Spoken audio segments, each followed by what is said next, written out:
You're listening to station WQAR, the last voice on this side of the mountains. I'm still here, if you are. It's late, later than it should be, and the air tonight feels thick, like syrup in the lungs. I keep watching the sky through the cracked window pane, the one the storm shattered last winter. There's something about the night that feels heavier than it used to.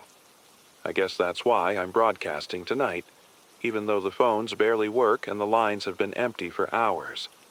It's easier to pretend someone's out there, just beyond the static. Easier than admitting how small the world has gotten. The moon's out. You probably don't need me to tell you that. It's out and full and shining like a watchful eye. But there's something else. Something I thought was a trick of my bad eyes. Maybe a reflection in the broken glass. But it's real. I know it now. About an hour ago, some of you might have seen it. The second light in the sky. Smaller, fainter, but not a star, not a plane. It moved like the moon, floated just to the side of it, like a twin too shy to stand close. At first, I thought maybe it was an illusion, some strange echo of the real thing, but the calls started coming in. Not many, just a handful before the lines gave out. People saying they saw it too. Double shadows on the ground, like the earth. Couldn't decide which moon to obey. I'm not saying it's the end of the world. I'm not saying that yet. Maybe it's a weather balloon, some satellite gone haywire. Maybe it's something explainable. But when you sit in a room alone, and you watch that second light wobble a little against the black, like it can't quite hold itself steady, your mind starts to itch in ways you can't scratch.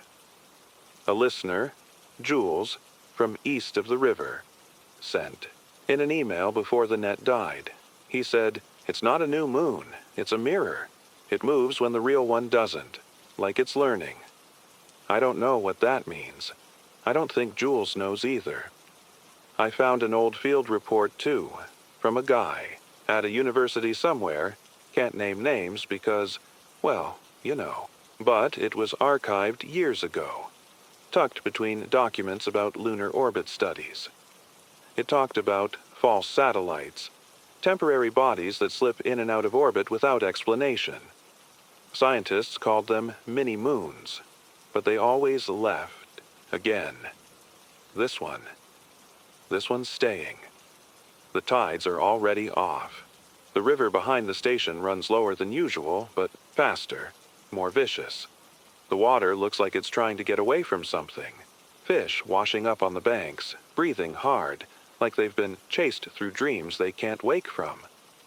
I'm getting reports of dogs refusing to go outside after dark, of children waking up with their beds soaked in sweat, whispering about the other moon outside their windows. You ever hear a child describe something wrong? It's the worst kind of honesty. They don't know how to soften it. They just tell you in simple, breaking words.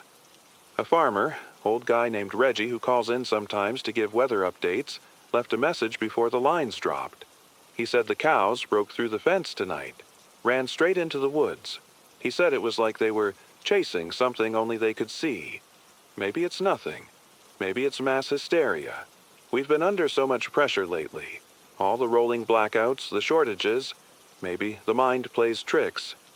But maybe the mind is the only thing still telling us the truth. When I was a kid, I used to think the moon was a guardian, something watching over us. A silver shield in the night sky. I don't feel that way tonight. Tonight, it feels like an eye, and it has a twin.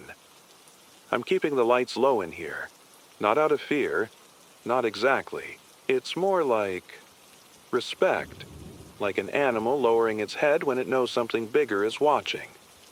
If you're out there, and you're seeing what I'm seeing, stay calm. Don't let it inside you. Whatever it is, treat it like a storm you have, to outlast, not by fighting, just by waiting, by enduring. The wind's picking up again, dry leaves scraping across the pavement like brittle fingers. I swear, sometimes I think I can hear words in the wind, just at the edge of hearing. Nothing. Clear. Just the feeling that if you listen too long, you might understand. and you might wish you hadn't. I've been thinking a lot about reflections, about how you can look into a mirror and see yourself, but not really see yourself. About how a reflection could smile when you don't, or blink a beat too late. And if you looked too long, maybe you'd realize it wasn't a reflection at all. Maybe it was something else. Something waiting. The second moon, if you want to call it that, hasn't gone away. It just hovers there, slightly out of phase, like a smudge on the glass of the universe. Sometimes it pulses a little, a faint shimmer like heat waves on asphalt. And when it does, the whole night seems to pull tighter, like a breath held too long. I'm watching it now. Both moons, the real one and the other one. They aren't aligned perfectly. The second one hangs a little lower, like it's tired. Or maybe like it's being careful. I don't know. I'm going to stay on the air as long as I can. If you're out there, if you're listening, send me a signal. A flashlight in the window. A mirror catching the moonlight. Anything. Just so we know we're not alone. Because tonight, more than any night before, I feel the aloneness creeping in. Heavy, slow, inevitable. And I think the second moon feels it too. Stay with me. Stay awake. Don't look away from the sky, but don't look too long either. I'll keep talking as long as I can. You're not alone, not yet.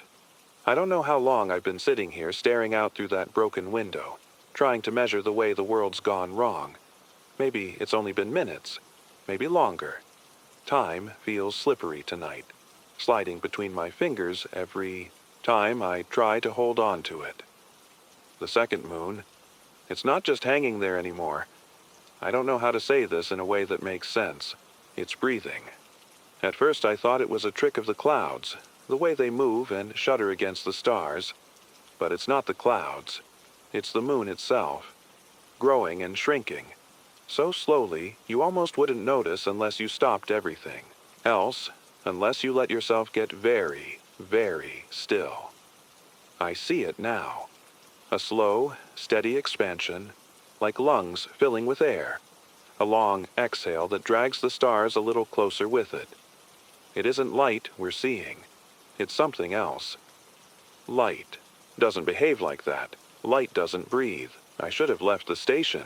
Should have gone inland, further into the woods where the sky gets small and broken up by the trees. But something roots me here. Something old and stubborn. Maybe it's hope. Maybe it's just stupidity. The river's gone strange too. It doesn't rush the way it did before. It pulses now like something below it is stirring. I can hear it from here. A low, rhythmic churning, like the station itself is rocking on the waves. I got a message earlier tonight on the emergency channel, just a few words before it cut out completely. Someone, I didn't catch the name, whispered, "It's learning how to breathe us in." I don't know what that means. I don't want to know. There's a tightness in my chest that won't go away. I've been trying to breathe out of rhythm with it, but it's hard. It's like the body wants to match what it sees, what it feels. Like it's easier to fall in step with the wrongness than to resist it. I've been noticing things here too, in the station. Things I can't explain. The clock's ticking backward for a beat before jerking forward. The lights dimming in waves. Not flickers, waves. Sometimes, just for a second, the walls seem to bend inward, like the building is inhaling too. I caught my reflection in the dark glass of the control room. Just a glimpse. Enough to know something's wrong. The me in the glass didn't move right. It lagged behind, like a video feed buffering on a bad connection. I moved my hand. It moved a moment later. I'm not going to look at it again. I turned, the chair away from the window, from the glass. I keep my eyes on the microphone, on the console, on the steady little blinking light that tells me I'm still broadcasting. Still here. Still fighting not to fall into step with whatever rhythm the sky is beating out tonight. I heard something else too. Outside, out past the river. A long, low sound, almost like a horn, but deeper. older. It rolled across the fields and into the station walls like thunder underwater. I think it came from the woods, or maybe from the sky itself. It's getting harder to tell which way sound moves now. I don't know if anyone else heard it. I haven't seen headlights on the road in hours. No calls, no emails, just me and the broken window and the breathing sky. A few nights ago, a listener named Marianne sent me a letter. Actual. Paper and ink, which feels like a miracle these days. She said, if something new comes into the world, it has to breathe first. That's how it makes room for itself, by pushing everything else out. I keep thinking about that. About the way the river pulled back, about the fish on the banks gasping at nothing, about the way the trees outside the station seem thinner, sparser, like the world is already making space. For what? I don't know. Maybe it's not coming for us all at once. Maybe it's breathing us away piece by piece, one pulse at a time, until there's nothing left but the breathing itself. The real moon, the old one, the guardian, looks wrong now. Dimmer, like it's hiding behind the second one, like it's ashamed. Or afraid. I think it knows it's losing. There's a kind of silence here now, thick and humming. Not real silence, not the kind you get when the power goes out and the birds stop singing. This is a full silence. A listening silence. The kind that feels alive, heavy enough to crush your ribs if you notice it too long. I'm trying not to notice. I'm trying to just keep talking, keep pushing sound into the dark so it can't take me too. If you're still out there, stay awake. Don't match its breathing. Don't listen to the pulse. Find a noise, any noise, a radio, a song, your own voice, and drown it out. Because I swear to you on the bones of this place, on the old cracked vinyl records and the worn carpet of this little station, if you listen too long, you won't be able to stop. You'll breathe when it breathes, you'll fall in line, and when you do, you won't be you anymore. Stay with me. Please, stay human. That might be the only thing that saves us now. I don't know if it's gotten closer, or if I've just been staring too long. Maybe both. But I see it clearer now. Not just a second moon. Not just another bright circle hanging harmlessly in the black. It's wrong in ways the mind fights against. The more you stare, the more you notice the cracks along its edges. Hairline. Fractures, like a mirror dropped but not yet shattered. And the light. It isn't cold and silver like the old moon. It's too warm, too thick, like breath fogging up a glass window. It sticks to everything it touches, and it leaves a taste behind. Bitter and metallic, like old blood. There's something about it that tries to trick the eye. If you look quickly, glance up between breaths, it's perfect. A perfect imitation. But if you hold your gaze a second too long, you can see the seams. The way it wobbles just slightly out of sync. The way it tries to move when the real moon stays still. Like it's playing at being the moon, practicing, getting better at it with every heartbeat. There was a trucker who used to call in sometimes. Jack. Big voice, laughed like a bear. He sent a message last night, hours before the lines went dark. It was short, almost unreadable, like he wrote it while the world was spinning out from under him. It just said, "It's not a second moon, it's a mask, and something behind it is trying to wear the sky." I keep reading that line over and over. Mask. I keep waiting for it to slip. The mirror in the sky is learning. It's mimicking phases now. Earlier tonight, the old moon dipped into shadow, waning, shrinking, and the second one tried to copy it. It got the shape wrong. A lopsided crescent that flickered once, like a dying light bulb, before settling into place. Animals are more honest about it. They don't lie to themselves. The crows that used to crowd the phone lines outside the station, gone. Not a feather left. The dogs that used to bark at every passing car, silent now, staring up at the mirror in the sky with wide, glassy eyes. I heard one howl earlier. just one. A long, warbling wail that shook the windows and curled the skin on my arms into goose flesh. It wasn't a dog sound, not anymore. It was the sound of something that knew it had been seen and didn't like it. And then there are the people. Fewer every night. Stores boarded up, houses abandoned so quietly. It feels like they evaporated. No signs of struggle, no broken doors, just gone. Rooms left half lived in, lights left burning behind cracked curtains as if the owners intended to come right back. Maybe they did. Maybe they tried. Maybe they looked too long.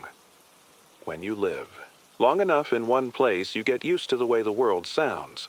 The hum of the streetlights, the croak of the night frogs, the occasional buzz of a far-off plane cutting through the dark. Familiar noises. Anchor points for your mind. Tonight there are new sounds. Thin and cold, weaving through the static on the emergency bands. Little blips and warbles, like language without words. Like something trying to learn how we speak, how we think. I picked up one of the old CB radios earlier, the one we use when the landlines die, and tuned it to a dead channel. For a while, it was just white noise, the soft hiss of empty air. Then, for a moment, I heard it, a voice. My own voice, repeating something I hadn't said yet. I dropped the radio, I turned it off, but the words stuck, crawled under my skin. If you look too long, it said, you'll start to see your own reflection walking away from you. I haven't dared turn it back on since. Maybe it's not the world that's breaking. Maybe it's us. Maybe the mirror in the sky is showing us what we're about to become, one breath at a time. I don't know how long I can stay awake. I don't know how long I can stay wrong enough to survive. But I'll try. If you're still out there, if the sky above you still holds the real moon and the imposter, you have to stay wrong too. Make mistakes. Forget the rhythm. Blink out of sync. Speak nonsense if you have to. The mirror learns. The mirror matches. The mirror corrects. And the moment it gets it perfect, I don't know what happens. Maybe we don't either. Stay stubborn. Stay strange. Don't let it get your reflection. Not tonight. Not ever. I haven't left the station in 2 nights now. Maybe longer. It's hard to tell. The clocks all run a little wrong. Some fast, some slow. It's like the whole building is floating just a few inches off the earth, drifting through a time that doesn't line up anymore. I tried to sleep yesterday, or what I thought was yesterday. But even with my eyes closed, the breathing sky was still there, pulsing behind the lids like a bloodstain on white cloth. I woke, gasping, hands gripping the arms of the chair, as if something had almost tugged me loose. The river's changed. Again. I can hear it from the station roof when the wind drops low enough. It doesn't babble or rush anymore. It groans. Slow, wet gasps pushing against the banks, like it's trying to pull itself upstream, fighting the pull of gravity, fighting the pull of the mirror hanging overhead. They say the oceans are worse. I picked up a garbled emergency broadcast yesterday afternoon. A woman's voice crying as she listed names. No location given, just names and the numbers missing from coastal towns. Whole villages, they said. Docks left half-loaded, fishermen's boots still waiting by empty doors. The tides didn't just shift, they pulled away. Pulled out so far, the seabed showed its ribs. And then they didn't come back. Things are washing up on the shores now. Things that don't belong to any time or place we know. I heard one transmission about a shipwreck. An old Spanish galleon, barnacle-cloaked and heavy with gold, stranded high and dry in a Midwestern lakebed that shouldn't even connect to any ocean. Another broadcast said a village appeared near one of the lost rivers. Houses sagging under. The weight of waterlogged ceilings, fireplaces still warm but no footprints in the mud. The mirror is breathing, yes, but it's also dredging. pulling things up from somewhere else, or maybe from some time else, spitting them out on our shores like a dog tired of chewing its old bones. There was a knock at the station door tonight, just after sunset. 3 sharp knocks, like someone who knew I was inside but didn't want to scare me. I didn't open it. I sat there, heart hammering, staring at the steel-reinforced door, watching it shudder slightly against the frame. I waited for whoever it was to call out, to say a name, ask for help, but there was nothing. Only the knocks. Only the breathing sky. Only the sound of the river coughing itself dry in the distance. When I finally looked out through the slit window, there was no one there. Only footprints in the dust, bare feet, leading away from the station, back toward the fields, toward the trees. When I say footprints, I don't mean one set either. I mean dozens, maybe more, all moving the same way, away from here. I think about that sometimes, about how easy it would be to follow. Just walk out into the dark, let the pulse of the mirror sky soak into my skin, into my thoughts. Forget the struggle. Forget the stubborn clinging to a life that feels thinner by the day. But I can't. I won't. Someone has to remember what it felt like before. Someone has to keep talking, even if the words don't make sense anymore. Even if the only ones listening are reflections too scared to walk away. The station creaks around me. Old wood, old stone. It was built to last through winter storms, hurricanes, even fire. I wonder if it can last through this? Through whatever is stretching the skin of the world thinner and thinner with every breath. I keep thinking about the things that wash up from nowhere, about the names the emergency broadcasts whisper over dead air, names that sound familiar but not quite right, like maybe they were ours once, but changed just enough that we don't recognize ourselves in them anymore. Maybe that's what the mirror does. Maybe it doesn't steal you all at once. Maybe it takes your name first, your face, your voice, your reflection, piece by piece, like a tide pulling the sand from under your feet until you slip quietly into the undertow. Don't know. I'm trying not to know. The second moon is brighter tonight, stronger, casting twin shadows that stretch in 2 directions like forks in a path you can't help but walk down. I'm not going outside. Not yet. If you're listening, if you still remember how it feels to stand under a night sky that didn't breathe, stay where you are. Stay inside. Stay away from the tides, from the footprints in the dust. Stay yourself. It's getting harder every hour, but we have to hold on. We have to be harder to wash away, harder to drown. The sky cracked last night, not with thunder, not with lightning, but with something quieter, something worse, a soundless tear, like silk ripped slowly apart in the dark. I saw it happen just after midnight, the second moon. It split. Not completely, not violently, just a thin line, running along its edge like a wound opening from the inside out. A fault line across that too perfect face, glowing faintly at first, then pulsing like a second heartbeat, and then it began to shed. Tiny fragments drifting down in slow spirals. Not falling, not exactly, hovering, drifting sideways across the sky like bits of ash caught in some unseen wind. I watched one flicker out and reappear miles away in a blink, as if space wasn't working properly anymore, as if up and down and near and far had started forgetting what they meant. The sky isn't right. It's doubled now, reflected, mirrored against itself. I looked west earlier and saw the sun begin to rise, only to turn east and see it already hanging low, like time split with the moon, pulled apart into different tracks that overlap and don't agree. People are starting to come back, or maybe they never left. I can't tell anymore.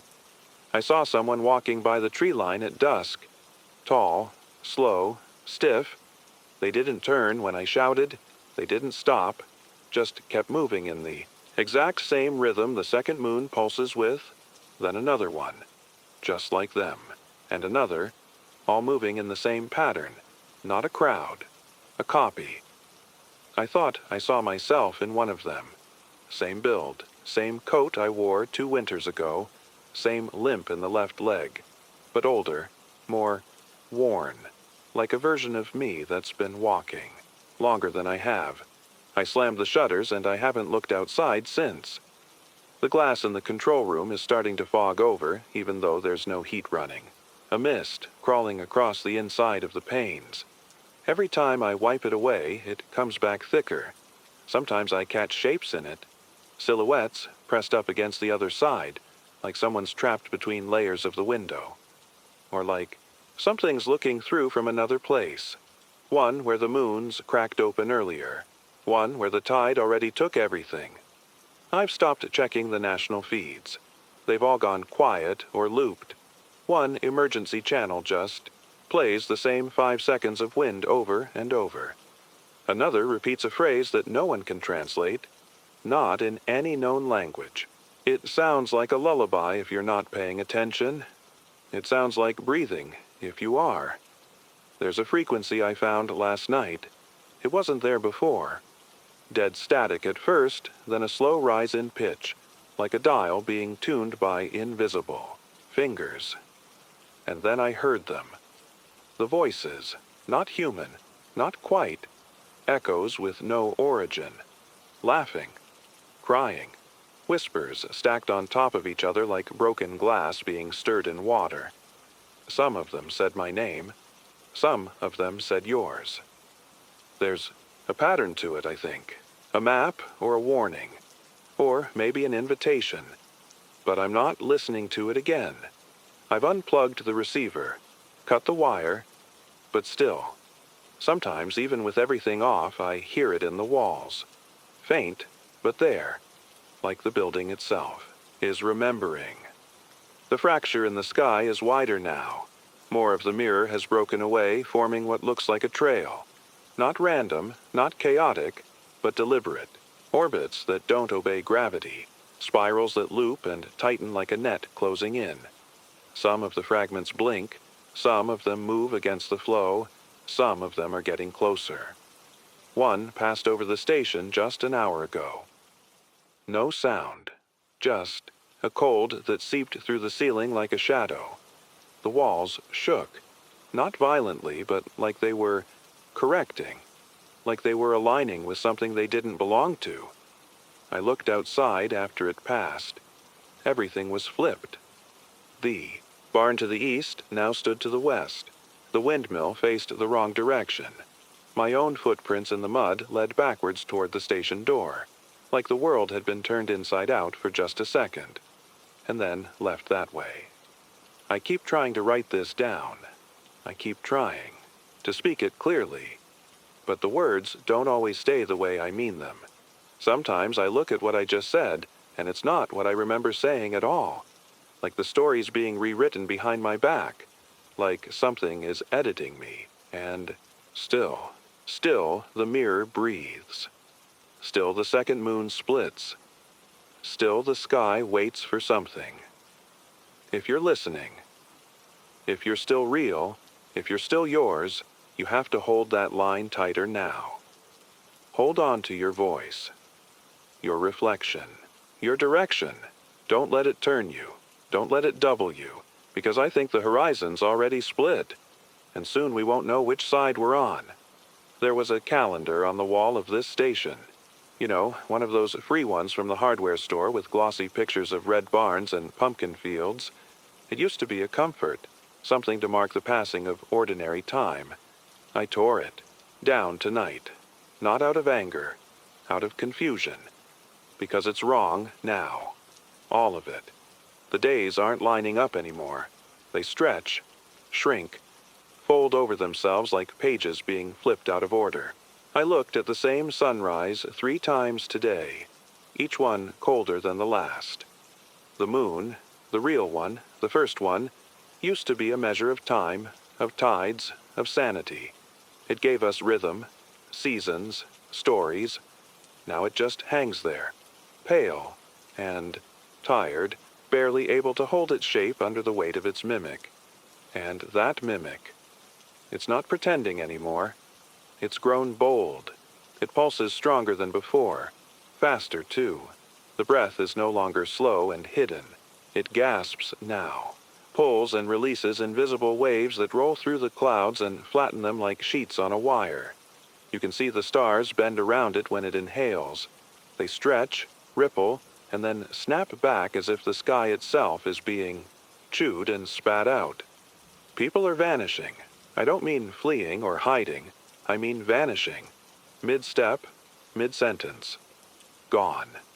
A car left running on the road, the driver's door still open, the seatbelt swinging slowly as if a body had just been there a moment before.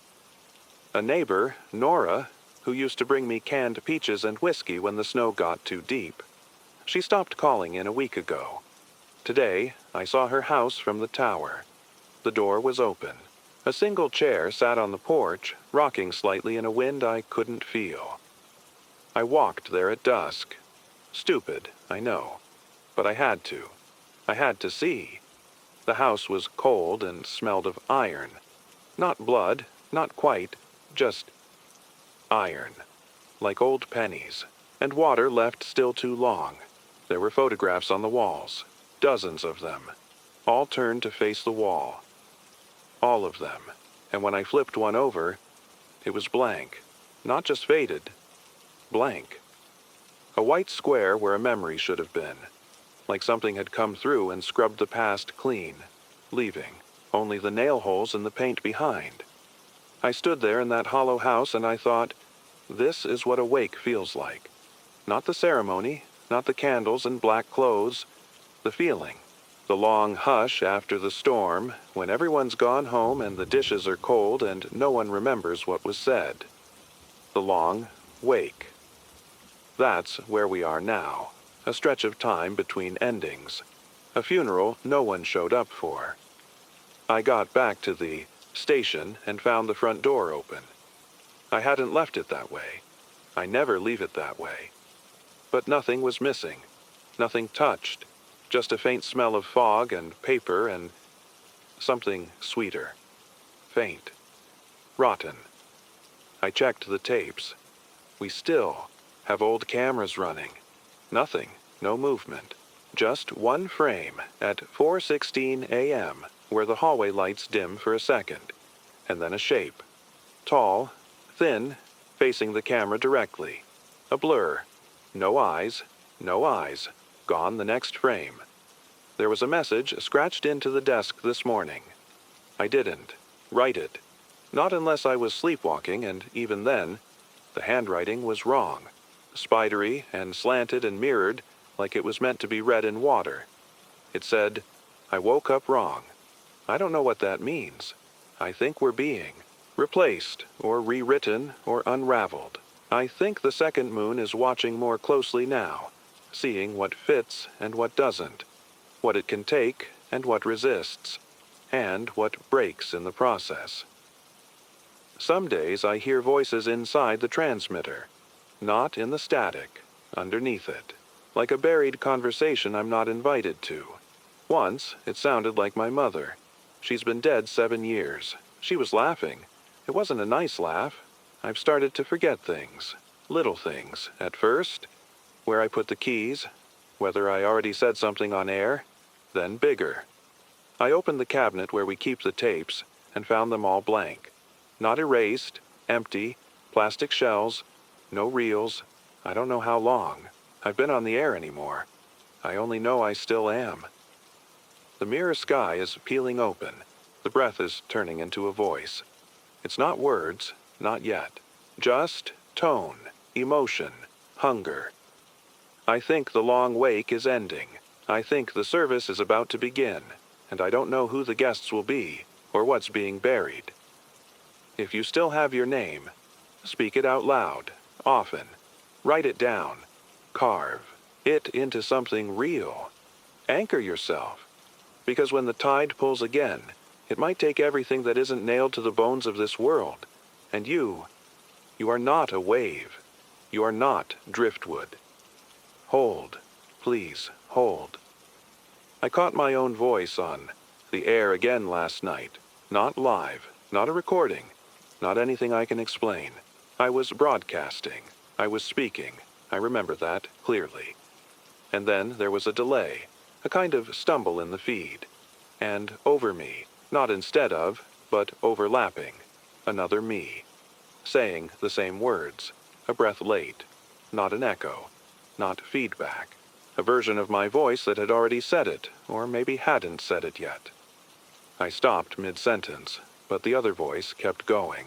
That was the worst part. I stopped. I know I did, but my voice didn't. It kept talking for 13 seconds. Then silence. Then just me again. I shut the system down and pulled the cables from the wall. But sometimes when it's quiet and I'm alone in the booth, I still hear him, me, whispering under my breath, saying things I haven't thought yet, apologizing for something I don't remember doing. I haven't looked in the mirror in days, not since it started showing me expressions I didn't feel. Smiles when I was frowning, a blink when I stared. I know the tricks of the mind, the fatigue, the hallucinations of grief and hunger and isolation, but this feels deeper. Stranger. I saw someone yesterday. Or maybe I didn't. Maybe it was just a trick of light, a shadow moving behind the cornfield, tall and still and familiar. It didn't run. It didn't wave. It just stood there, watching. I thought about going out, calling to it, then it raised its hand in the exact same motion I had just made. I hadn't realized I was reaching toward the window. It was faster than me, by half a second. I closed the blinds and haven't opened them since. Some of the messages coming in now, the few that still break through the scrambled feed, mention people showing up twice in the same room. Fathers standing behind the couch while also knocking on the door. Children asking for water in the kitchen while asleep in bed. One man said his wife walked into their bedroom 4 times in a row. Every time she was smiling. Every time she asked the same question. Do you still remember me? He doesn't anymore. And that scares me more than anything else. What are we without memory? Without the anchor of self? We are worn shadows, stretched thin between breaths. Easy to step out of, easy to step into. There's a house near the edge of town, white siding and green shutters. It used to belong to the doctor, back when we had one. People say lights turn on in it at night now. Music plays softly. Old jazz, always the same song, and silhouettes dance in the windows. Not 1 or 2, but a dozen, maybe more, all identical, moving in perfect unison. No one's brave enough to knock. I had a dream, I think it was a dream, that I walked outside. The air was so still it made sound feel like a sin. And as I moved through the tall grass, I passed myself walking back in the other direction. I didn't stop me. I didn't say anything. We just nodded, like we both understood something words couldn't hold. When I woke, there was a pair of muddy footprints leading from the door to my chair. Only one pair. Only in. I don't sleep anymore. Sleep means forgetting. And forgetting means the thing with my name and my voice might get to wake up in my place. We used to think that being seen was the scariest thing. But now, I think it's being copied. Not perfectly, just enough. Just enough to pass. To convince others before it convinces you. I don't know if the second moon is doing it directly. Maybe it doesn't need to. Maybe all it has to do is shine down, breathe its rhythm into the folds of our minds, and the duplications bloom like mold in damp air. Maybe we do the rest ourselves. A caller last week said she saw herself reflected, in a puddle, but when she stepped away, the reflection stayed. Looking up, smiling. The puddle dried the next morning. She's gone now. Only her voicemail remains. Just one line. It didn't take much, just a moment. Just one blink, too long.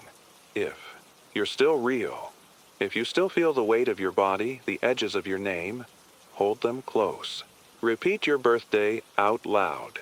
Trace your scars. Wear your clothes backward. Be irregular. Be flawed, because the thing in the mirror doesn't blink when you do. And sooner or later, it will stop pretending it's you. Sooner or later, it will forget to ask permission. And by then, it won't matter who was the original.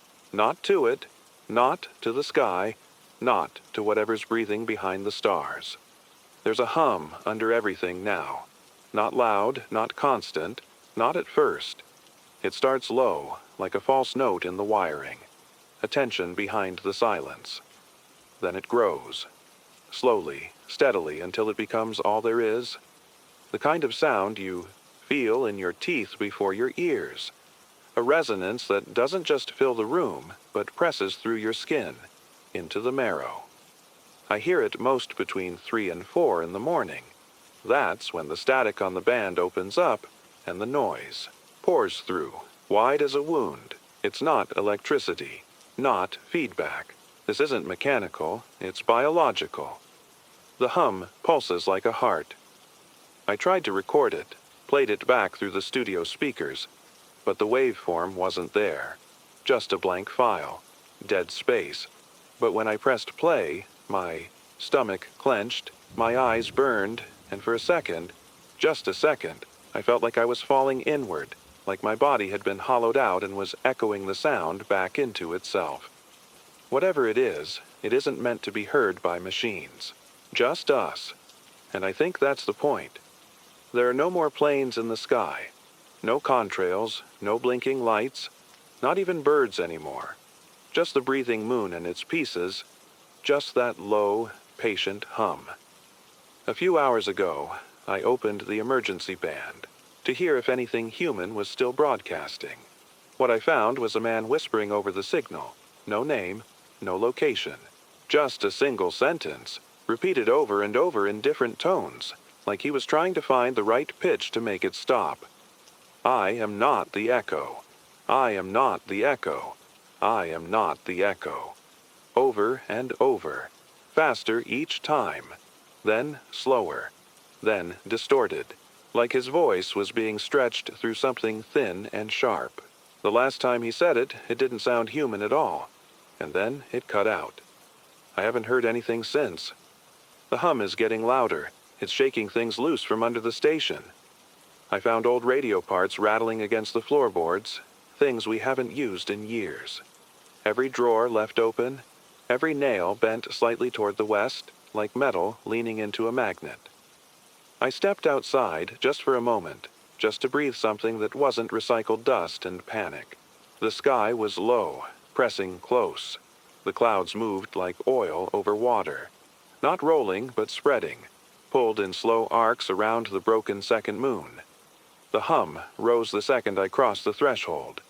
It pinned me to the porch like gravity had, changed. My bones felt heavy. My blood moved slow. I couldn't speak. But something did. Not out loud. Not in my ears. Inside. Inside my thoughts. It didn't use words. Not the way we do. It used memory. It twisted things. My father's voice calling me home. The smell of rain on the pavement after my first heartbreak. The sound of my sister laughing before she vanished. All of it wrong. All of it sharpened, like a needle dipped in sugar. That's what the hum does. It seduces. It sympathizes. It opens you up with a whisper and climbs inside, wearing the face of someone you loved just enough to trust. I staggered back inside, slammed the door, and I've kept the lights off since. The studio is darker now. Not because the powers failed, not completely, but because the shadows are deeper, more patient. When the hum peaks, they stretch across the walls like hands. I don't think I'm alone anymore. I haven't been for days. The copies don't knock anymore. They don't need to. They wait outside the threshold of sound, where the hum reaches its peak and human thought frays like old rope. I can feel them listening when I speak, not just hearing. listening, learning. A friend. She was a voice. On the old West Tower, a smooth alto like melted wax, she left one final message on our shared line. She said, "We are no longer the broadcasters. We are the signal." And then nothing. Her frequency hums now too. Not her voice, just her silence. I think we're becoming language. I think we're being spoken, and the mirror moon is just the mouth. The hum is its throat. And this world, this breathing, blinking, flickering world, is the sentence it hasn't finished. Yet. So if you're still on the right side of the hum, if your thoughts are still your own and your memories still make sense in the morning, hold them close.